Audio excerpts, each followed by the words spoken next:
honest, I think you've got an easy thing from there to there and along that wall, so I wouldn't bother doing the one across. Okay, fantastic.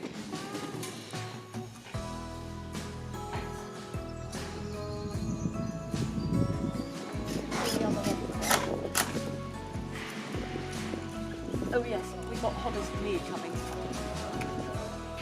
Here we go.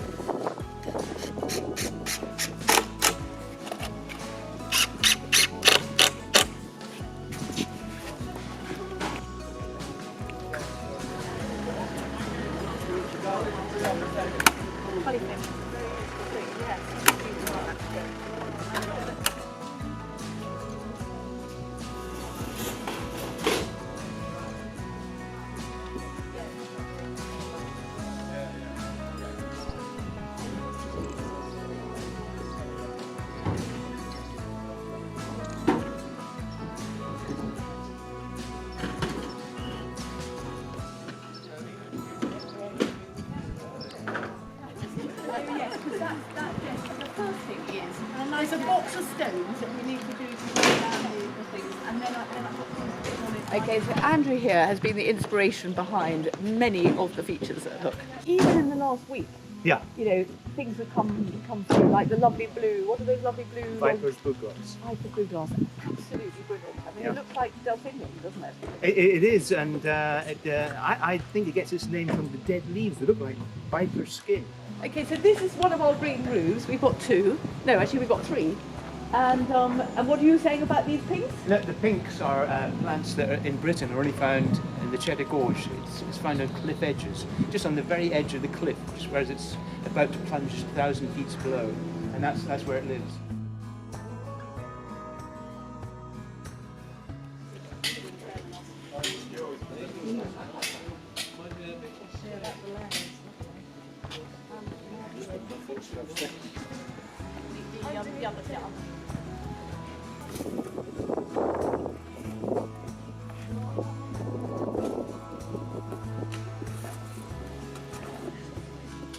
Kind of need a nice story mock.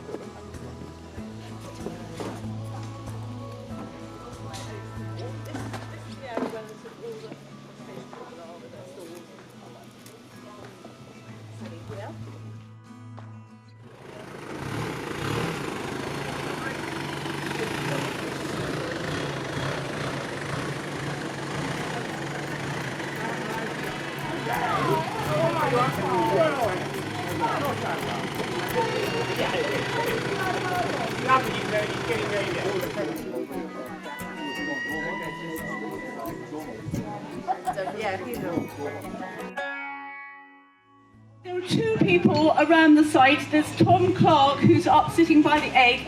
He's a stone carver from Martock, and he actually built the bat egg. And so you'll be able to find out all about it from him.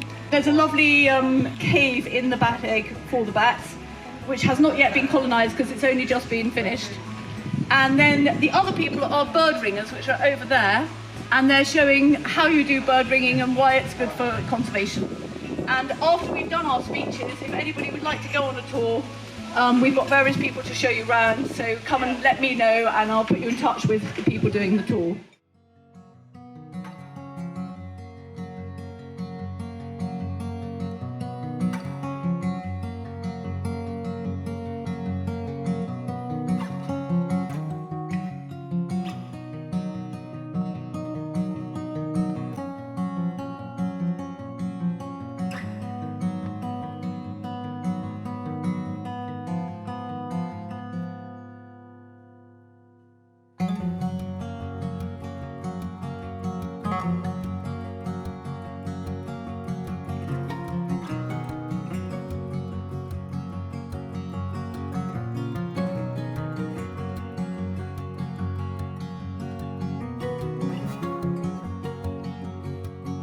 Okay, so here at Holdsworth Organic Dairy, we're milking our cows just once a day, which means that they can live 3 times as long as a normal organic dairy farm. And we've got kefir, we've got yogurt, we've got cream, we've got cheeses, and they're absolutely fantastic from our 100% grass-fed cows. Welcome to our ice cream stand. We've been incredibly lucky to the wonderful Purbeck ice cream, which is award-winning Dorset ice cream, to come and give us our delicious varieties of ice cream today at this fantastic wilding weekend we've got going. We've got some wonderful flavours to suit all tastes, and I haven't yet tasted it, but I am really excited after lunch to have a go. So roll up, and come and taste some delicious ice cream. It's easiest for us to bring moths to show the public because we can't keep butterflies in pots for very long, so we bring along the moths. And the prettiest one we've got here today is called a light emerald. This one here is called a buff ermine, and we're hoping that this area will. And there's the real beauty. It's called a cream spot tiger, and it's not very common. It's common in the south of England, but as you go north of Bristol, it almost dies out. So it's a very localised moth, but very, very pretty. There are a number of tiger moths in this country. Most people who don't really follow them just consider them to be a tiger moth, but there are actually sort of 5 or 6 different species. That is one that's very special to this area. That was caught 2 nights ago in Yetminster, and it'll fly tonight. So it depends really what you want and what space you've got in your garden. But there's the classic giant sunflower, and that could grow as tall as you can make it. It's fed well. This is a wild oregano, so pretty much slug-proof. It can fill any space, in the edge of a border or a rocker or anywhere, or even in a field. And here's our native wild Verbascum nigrum, which sends beautiful flowering spikes, multiple flowering spikes with yellow flowers.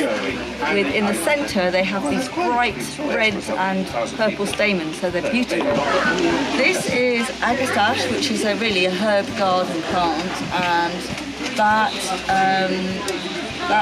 produces edible leaves, and the flowers about that long that bees absolutely love. And these ones are very exciting, but they live for decades because everybody is growing garden salvias and cultivars and all sorts of funny mixes and things.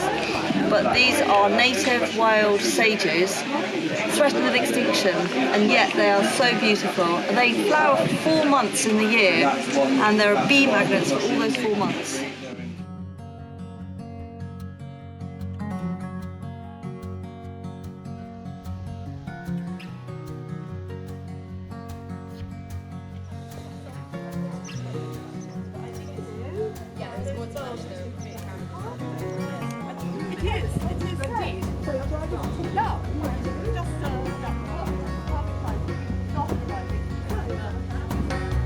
That was just an old tractor shed and we completely rebuilt that. Do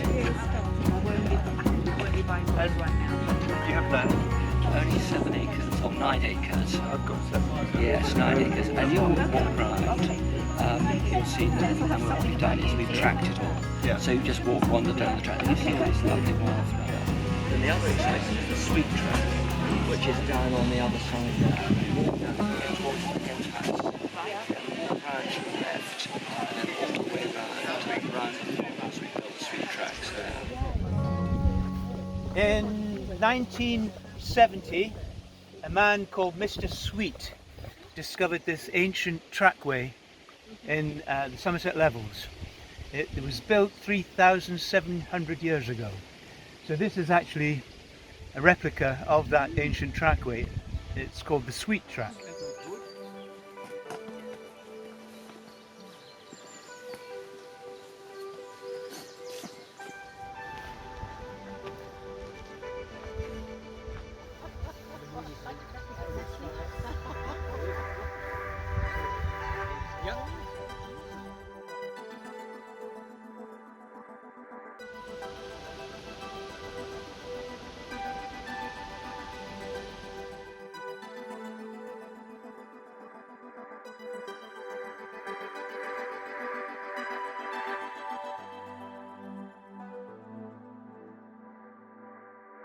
Up here was a pond that was, I think it was that deep, but it's a historically old mill pond. It wasn't going to last many years longer because of what's known as succession.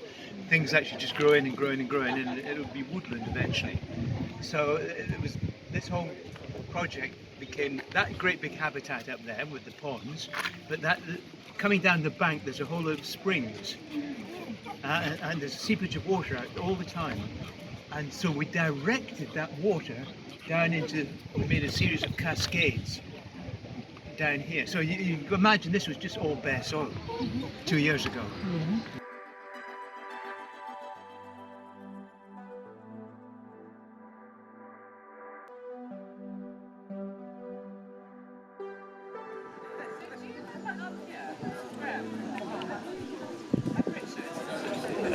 It's pretty exciting, huge celebrations.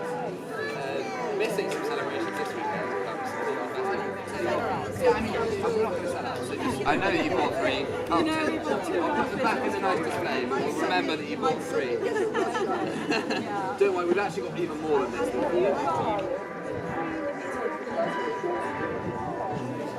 Have you got a card? Yes, I've got a machine.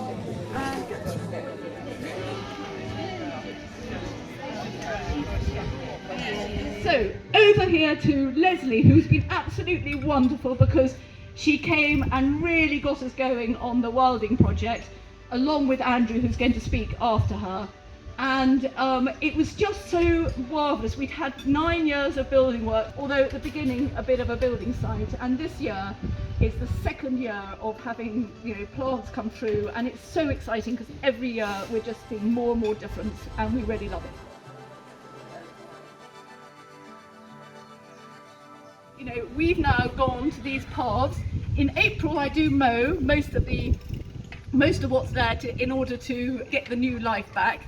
But now we just have paths, and last night I did it. Took me just over an hour to do the whole of the of the garden. We've got 9 acres over to Wilding to just do the paths going through it, and it's full of diversity. I mean, it's encouraging lots of insects, but also all the different grasses have lots of different microclimates. So if you go around and you'll see some of that very thin grass that's slow growing. I understand from Andrew, who knows about these things, and then a whole lot of different things growing in the grass. So forget mowing your lawn all the time. Create lovely paths, make it wild, make it feel like a place that you want to wander in and give you the peace and the love around that.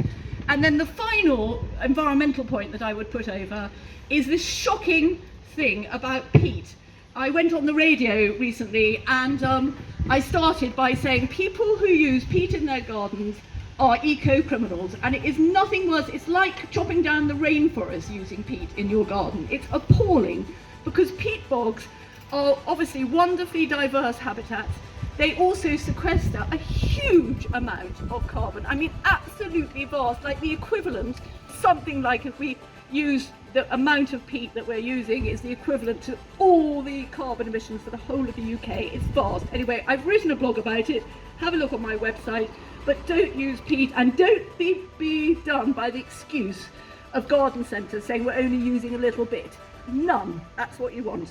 And the bee-friendly plant and seeds over there, absolute stars. They don't use peat. You don't need to. So now to this wonderful project here. Andrew and I joined forces. My role here was to look at the things that were already here, those key habitats that could be enhanced and that were already wonderful. So how could we make the wild more wild? What could we leave? That was my question, that was my brief. But then I partnered up with Andrew, whose incredible skill and ability as an artist and a landscape designer to be able to see what was possible with intervention in order to speed up the process of rewilding. And really that's what you're looking at today, this magnificent landscape that was a monoculture grassland for much of it, and now just full of wonderful species and plants. It shows you what changes are happening in the gardening world today. So your support here and your support for the wilding concept, not trimming everything but allowing, understanding and allowing nature, and let your garden, however big, however small, to support the rebirth of many insects and birds, etc., is something really important in the world today. So again, many, many thanks for coming, but most of all, to thank Julia really for actually engineering this whole thing and producing this wonderful environment that she's built at Hook Farm.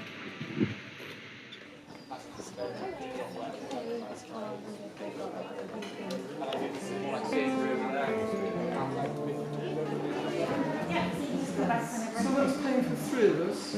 Three.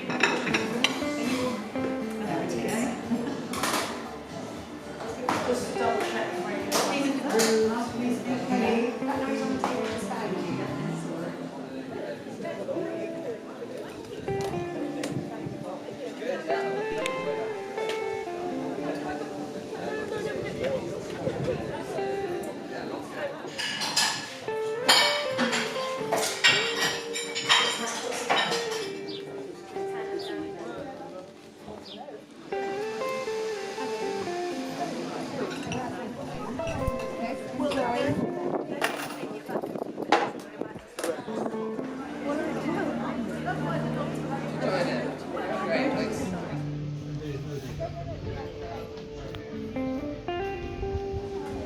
Right, this bit's over there.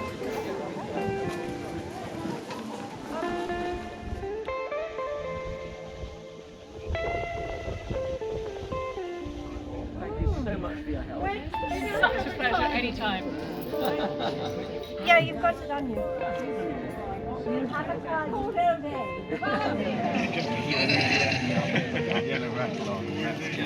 We only take And they pick them up. Lovely to see you both. Lovely to see you both. You finished up there? Yes.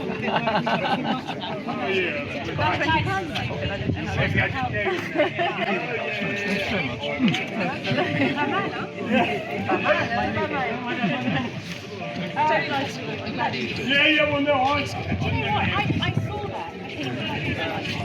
I mean, last year was the annuals, this year is the perennials. Next year we'll have more of this, but sort of some of the other species will be breaking through and things. So it's very exciting. So anyway, I'm really glad you enjoyed it. Good. Thank you for coming. Okay, thanks. See you again.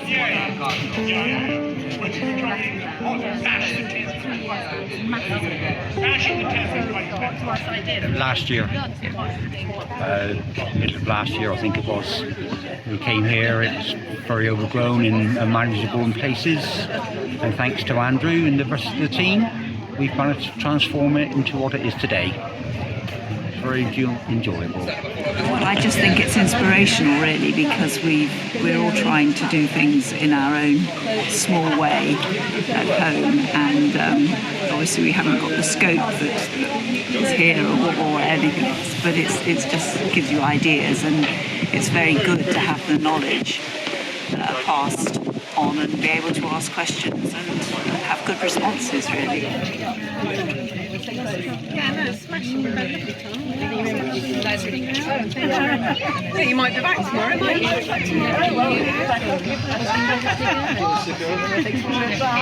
Obviously, lots of food over, so Thanks. Okay, bye. Thanks very much. I have to thank the team who've been really involved in the wilding project here. So not only Andrew and Leslie, who obviously helped just kick it all off, but we also have Bex, who's my PA on the ice cream stall, and she really has been a miracle worker. I cannot believe how much she's done. Every single little thing that you could think of, she's running around doing. Absolutely wonderful. Thank you to Bex.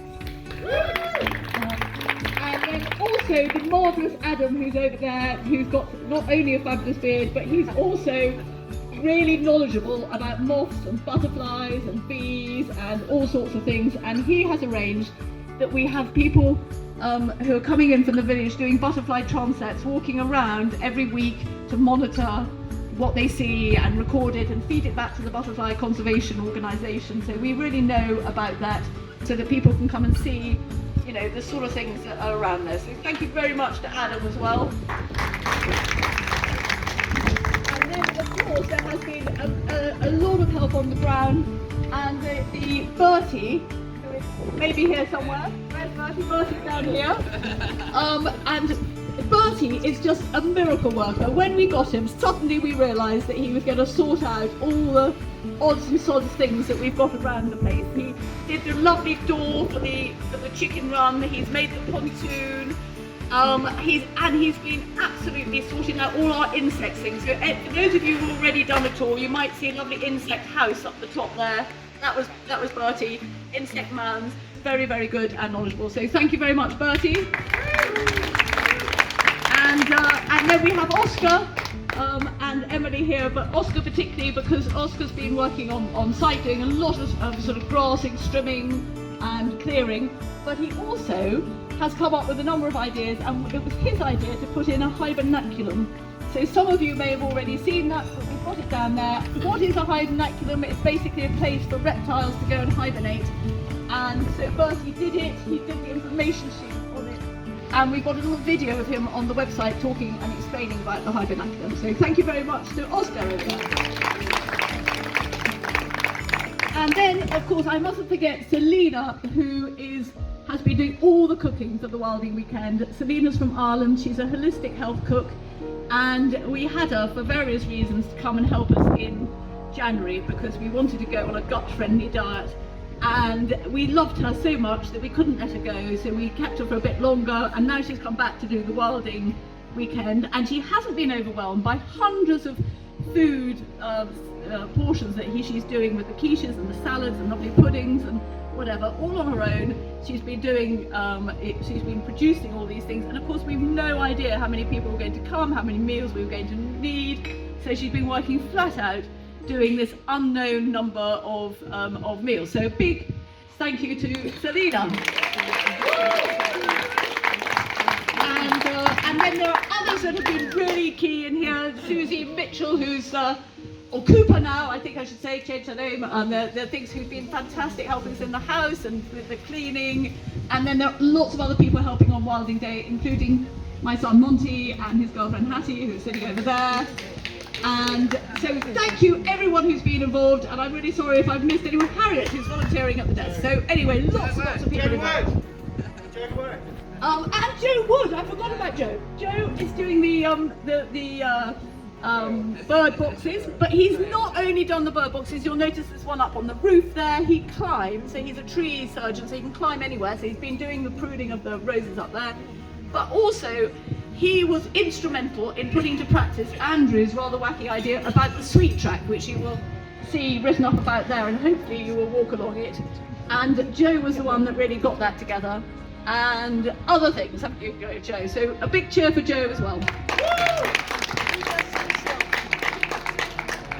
Sculptures are by Claire Trenchard, who lives over Whitchurch, Canada Coram. Anyway, she's a marvellous artist. I absolutely love her. And the horse's head, the hair sculptures are all by Claire. Okay, thank you everyone. Thank you for coming. Eat lots of lunch, donate lots to Operation Future Hope, and tell everybody to come.